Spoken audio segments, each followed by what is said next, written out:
Hoje à noite quero falar sobre o Evangelho de João, no 8º capítulo. O 8º capítulo do Evangelho de João.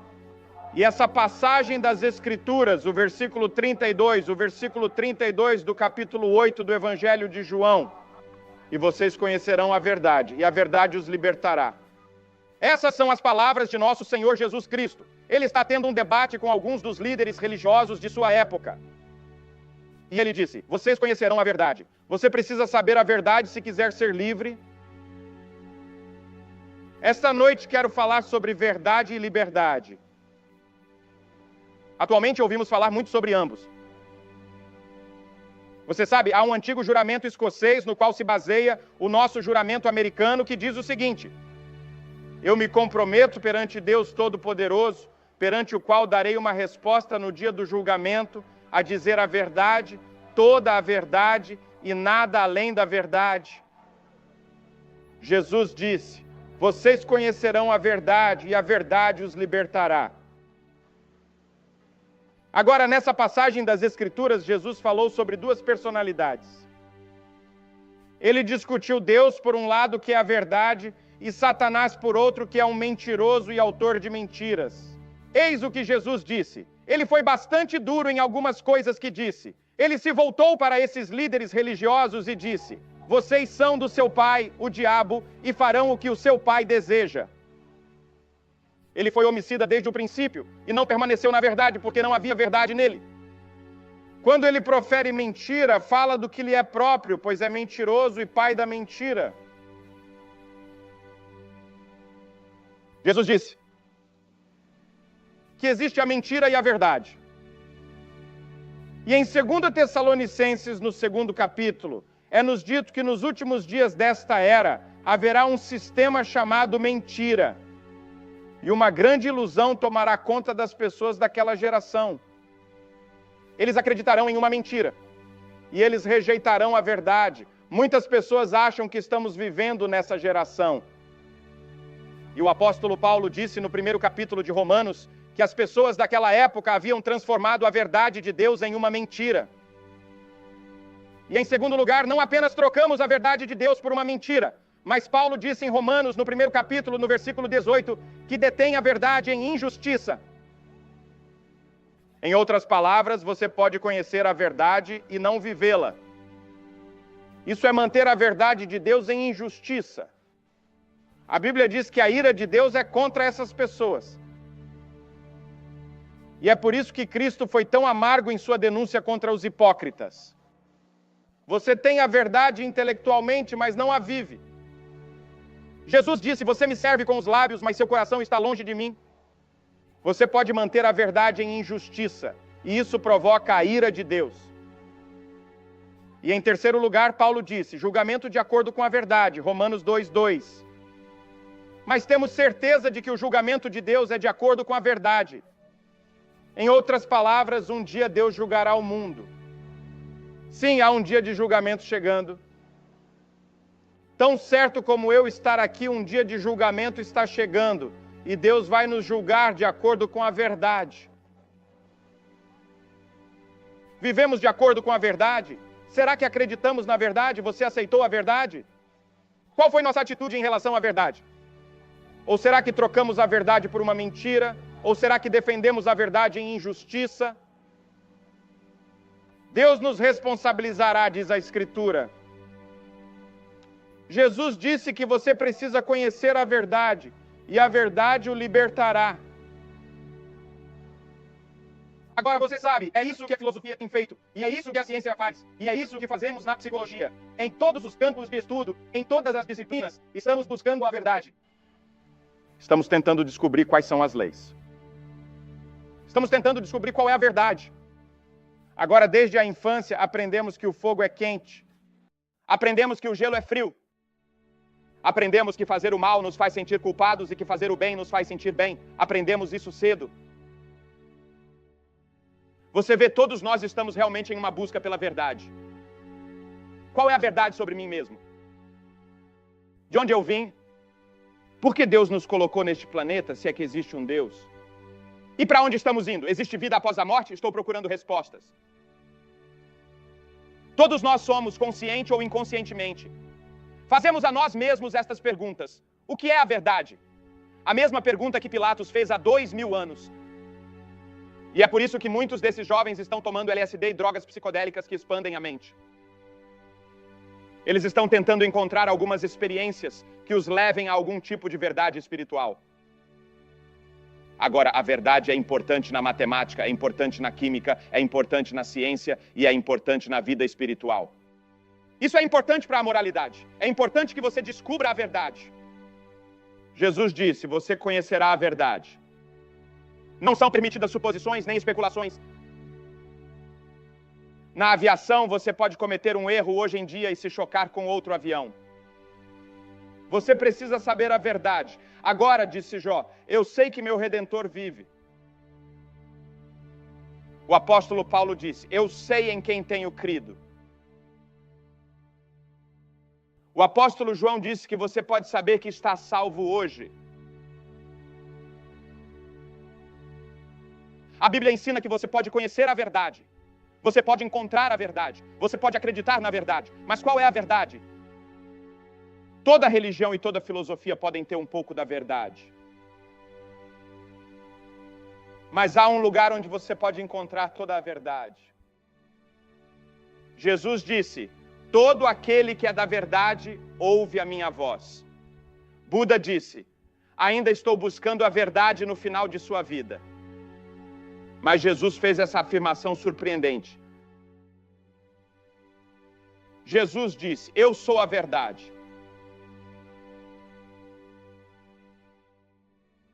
Jesus disse: eu sou a verdade. Eu sou a personificação de toda a verdade.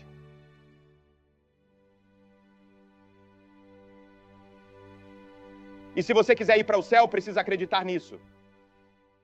E você precisa aceitar isso pela fé.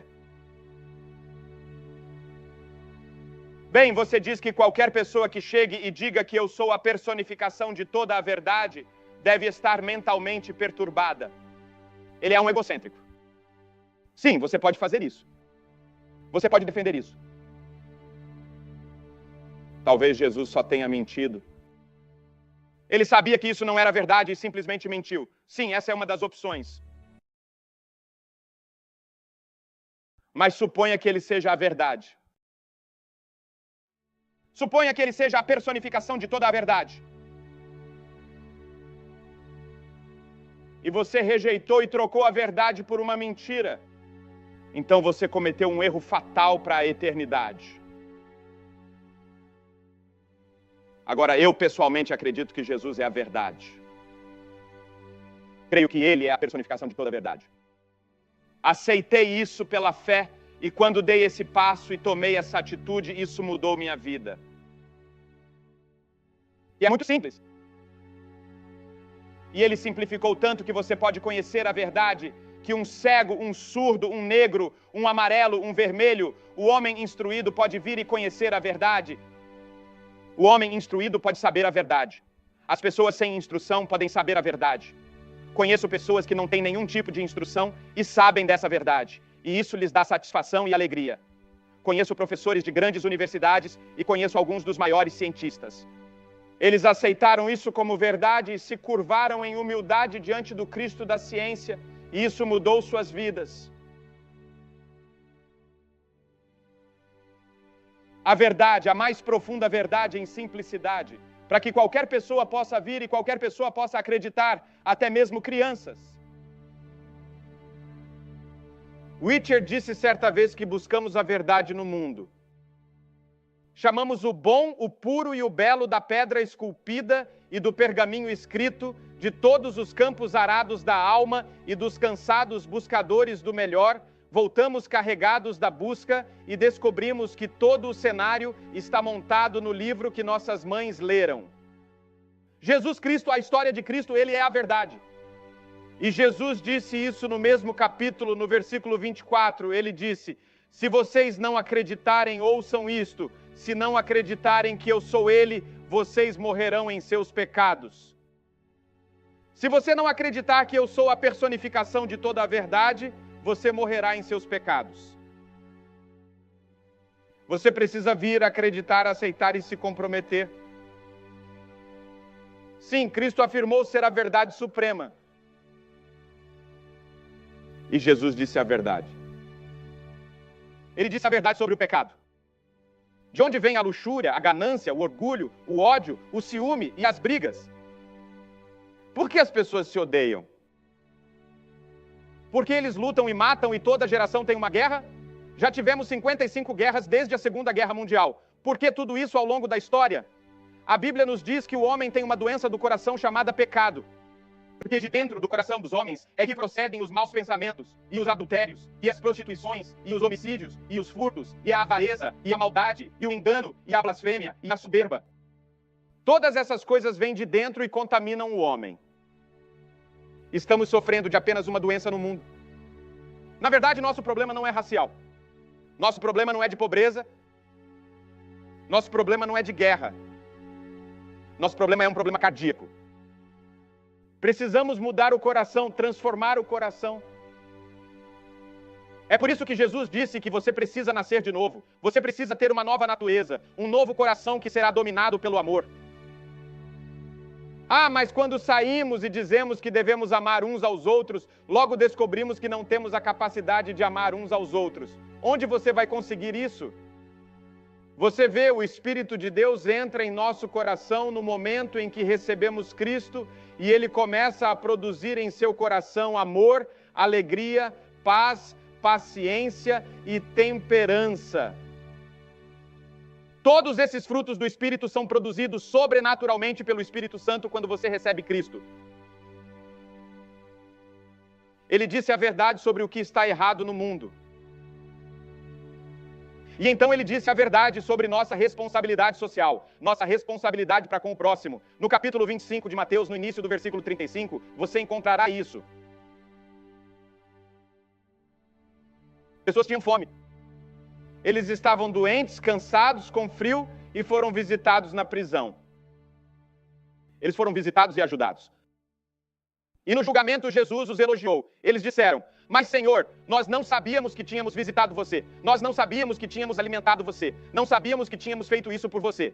Jesus disse: se você fez isso ao menor deles, fez isso a mim. E toda vez que você doa seu tempo, sua energia e seu dinheiro para ajudar os necessitados, você está ajudando Jesus. E então ele disse a verdade sobre o julgamento. Ele nos alertou para fugirmos da ira de Deus. De toda palavra ociosa que os homens disserem, hão de dar conta. No dia do julgamento ele disse: há um julgamento chegando. Ele falou a verdade sobre arrependimento. Ele disse: se você não se arrepender, perecerá. Você pergunta: como me arrepender? Você diz: ó Deus, eu pequei. Estou disposto a mudar meu modo de vida. Estou disposto a viver em uma nova dimensão da vida. Estou disposto a segui-lo e a servi-lo, custe o que custar. Isso é arrependimento. E Jesus disse: se você não se arrepender, vai perecer. Ele falou a verdade sobre isso. Ele disse a verdade sobre a conversão. Ele disse: se vocês não se converterem e não se tornarem como criancinhas, não poderão entrar no reino dos céus.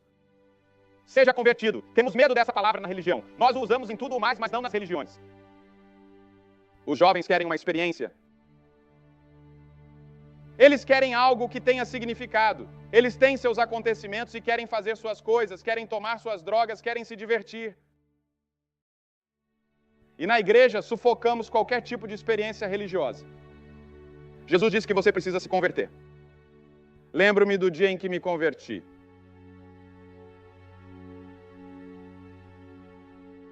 Tive uma experiência com Deus. Não foi uma experiência emocional para mim. Para algumas pessoas, sim. Não há nada de errado com a emoção. Hoje no campus temos certamente um intelectualismo emocional. Vejo esses intelectuais no campus, na televisão, e eles estão gritando bem alto por sua causa e pelo que acreditam. Não permitimos que você se emocione com tudo, exceto com Cristo. Se alguém chora por religião, está muito emocionado. E essa é uma das mentiras e truques do diabo para que percamos todo o sentimento em nossa fé e toda a alegria em nossa fé e todo o entusiasmo e a emoção que os primeiros cristãos tinham. Jesus disse que você precisa se converter. Agora, a palavra conversão significa simplesmente mudar. Se você está indo em uma direção, na estrada larga que leva à destruição, dê meia volta e siga na direção certa, na estrada estreita que leva à vida eterna. É isso que significa conversão, mudar, dar a volta por cima. Isso já aconteceu com você? Você mudou sua maneira de viver? Você já teve uma experiência com Cristo? Você o conhece pessoalmente? Você conhecerá a verdade e a verdade o libertará.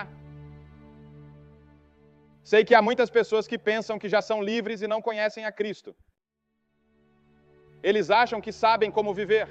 A Bíblia diz que há um caminho fora de Cristo que parece correto para o homem, parece ser a coisa certa. Mas o fim é a morte e o julgamento. Tenho um filho pequeno e quando ele era bem menor, com 3 anos de idade, emprestaram-nos um barco na Flórida. Estávamos descendo o rio e meu amigo Lee Fisher estava lá atrás, tentando preparar o equipamento de pesca. Eu estava dirigindo o barco e meu filho Ned disse: "Papai, eu quero dirigir este barco." E eu disse: "Não, acho que você não sabe como administrá-lo." "Ah, sim, sei exatamente como fazer isso", disse ele, e tirou minhas mãos do caminho. Então deixei que ele pegasse as rodas e ele foi direto para as pedras. Você vê, todos nós dizemos ao Senhor: nós sabemos como conduzir nossas vidas. Você não deve interferir. Vamos ficar bem. Podemos lidar, não há nada irresolvível. Mas Jesus nos adverte que você está indo em direção às rochas. O vazio, a neurose, os complexos de vários pensamentos se instalam e, por fim, o julgamento. Converta-se enquanto você pode. Agora é o momento aceito. Hoje é o dia da salvação. Agora, o que a verdade faz? Isso liberta você. Você conhecerá a verdade, e a verdade o libertará de quê? Primeiro, ele liberta você. Cristo liberta você da penalidade do pecado. Sim, o pecado tem uma penalidade. Todos nós pecamos. Cada um de nós é um pecador. E todos estamos sob a penalidade do pecado, que é a morte. O salário do pecado é a morte, diz a Bíblia. Agora, a morte traz consigo a ideia de separação de Deus nesta vida e na vida futura. O jovem rico veio a Jesus e perguntou: "O que devo fazer para herdar a vida eterna?" Ele queria a vida aqui e queria que a vida viesse porque sentia a morte de seu espírito e a morte de sua alma. Mas ele não quis pagar o preço. Há um preço se você vier a Cristo. O jovem rico tentou negociar com Jesus. Ele queria que Jesus baixasse a bandeira. Ele queria que Jesus mudasse as regras para que ele pudesse entrar no reino. Mas Jesus nunca abaixará a bandeira. Ele nunca se comprometerá. Ele nunca mudará as regras. Você precisa vir a Cristo, assim como as pessoas fizeram há 2000 anos, se quiser ir para o céu. Vivemos em uma América sofisticada. Achávamos que tínhamos todas as respostas, e olhe para nós. Enviar um homem à lua com uma mão e construir bombas e foguetes gigantescos com a outra para explodir o mundo. Campos destruídos. A sociedade está sendo destruída. Não temos todas as respostas, porque, como você vê, rejeitamos a verdade. Nós rejeitamos Cristo. Receba Cristo em sua vida. Permita que Ele venha e junte as peças de volta em sua vida. Perdoe seu pecado e dê a você propósito e significado para a sua vida e retire a penalidade do pecado. Portanto, agora não há julgamento para aqueles que estão em Cristo. Ele remove a penalidade. Em segundo lugar, ele pode libertar você do poder do pecado. Ele disse que todo aquele que cometeu pecado é servo do pecado neste capítulo. Mas quando você recebe Cristo, esse poder do pecado de dominar sua vida é quebrado. O pecado não deve mais dominar a vida de vocês, disse Paulo aos Romanos. O pecado não terá mais domínio sobre você. Você pode se considerar morto para o pecado para sempre. Portanto, o pecado pode estar em sua vida, você pode cometer um pecado, mas ele não o domina. Você não faz do pecado uma prática em sua vida. Você tem poder sobre o pecado, o Espírito de Deus vivendo em você por meio de uma nova natureza que Deus lhe dá. E em terceiro lugar, ele nos liberta em última instância da própria presença do pecado. Leia o Apocalipse, o capítulo 21 e o capítulo 22, e você verá a mais gloriosa descrição do céu e do mundo futuro. E depois diz o seguinte: ele diz que do lado de fora desse novo mundo, essa utopia chamada céu que Deus está construindo agora para aqueles que confiam nele, porque de fora estão os feiticeiros, os que se prostituem, os assassinos, os idólatras e todo aquele que ama e comete a mentira, todos os mentirosos, todas as pessoas que vivem na mentira estarão do lado de fora, disse ele, excluídos e banidos da presença de Deus. Jesus disse, eu sou a verdade. Você conhecerá a verdade e a verdade o libertará. Havia um anúncio no New York Times hoje em uma página inteira que dizia, Come to life. Grandes letras de vagões que ganham vida. Estou pedindo a você esta noite que ganhe vida. Venha para a verdade, para a fonte da vida, para Jesus Cristo, o Filho de Deus. Um dia seremos removidos da presença do pecado, do diabo e de todas as mentiras. Um dia venceremos. Até lá podemos ter a vida de Deus aqui mesmo nesta terra. Podemos ter um pouco do céu. Podemos ser libertados do cativeiro do pecado, da escravidão e do diabo agora mesmo. Cristo pode libertar você. Estou pedindo a você esta noite que pela fé o receba, que receba a verdade. Observe que eu disse pela fé. Você não pode vir apenas com sua mente, porque sua mente foi afetada pelo pecado. Você tem de vir como uma criancinha, a menos que se torne seu filho e se converta, disse Jesus.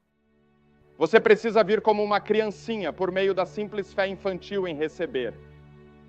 E se você quiser, ele entrará em seu coração, lhe dará uma nova natureza e você poderá sair e viver uma nova vida.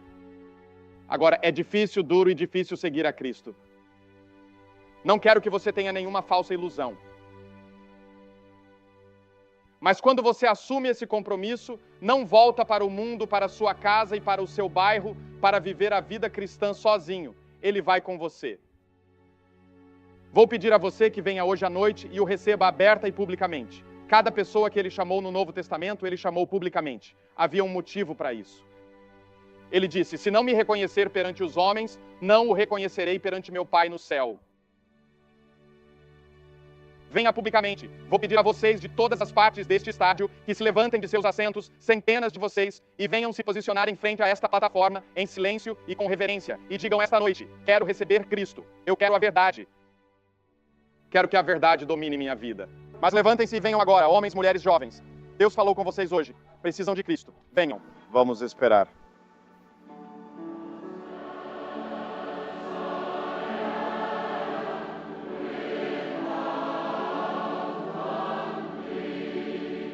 Assim como centenas de pessoas estão respondendo ao convite do Sr. Graham para assumir um compromisso público com Jesus Cristo, você pode assumir esse mesmo compromisso onde quer que esteja.